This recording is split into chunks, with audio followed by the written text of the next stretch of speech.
দিচ্ছি রুই মাছের ঝাল। আমি মশলাটার মধ্যে আদা, রসুন, পেঁয়াজ, টমেটো দিয়েছি, দিয়ে ভালো করে কষিয়ে নিচ্ছি। তো মাছটা ভেজেছি, আমি ভেজে রেখে দিয়েছি দেখুন।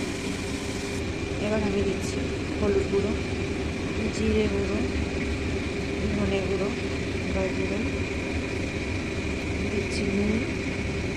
এবার আমি মশলাটা ভালো করে কষিয়ে নেব।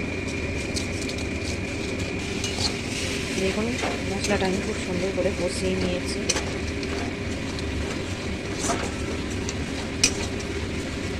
এবার আমি দিয়ে দেবো জল।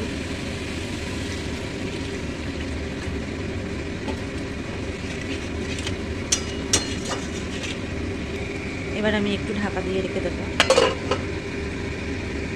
এবার আমি ঢাকাটা তুলে দেখব। দেখুন ঝোলটা আমার ফুটে গেছে। তো আমি এবার মাছগুলো দিয়ে দেবো। হ্যাঁ, আমি সব মাছগুলো এবার ঝোলের মধ্যে দিয়ে দিচ্ছি একটা একটা করে। মাছগুলো আমি দিয়ে দিয়েছি। এবারে আমি ধনেপাতাটা উপর দিয়ে দেবো। এবার আমি একটু ঢাকা দিয়ে রেখে দেবো। এবার আমি ঢাকাটা খুলে দেখবো হয়ে গেছে কিনা।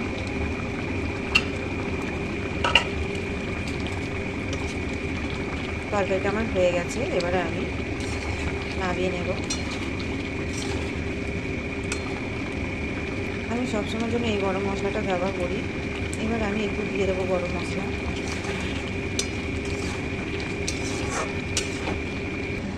দেখুন আমার রান্নাটা কমপ্লিট হয়ে গেছে।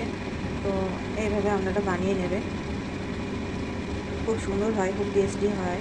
তো আমার রান্নাটা ভালো লাগলে লাইক, কমেন্ট, শেয়ার অবশ্যই করবেন, সাবস্ক্রাইব করবেন, পাশে থাকা ঘন্টাটা টিপে দেবেন, তাহলে আমার রান্নাটা সরাসরি আপনাদের কাছে পৌঁছে যাবে। ধন্যবাদ।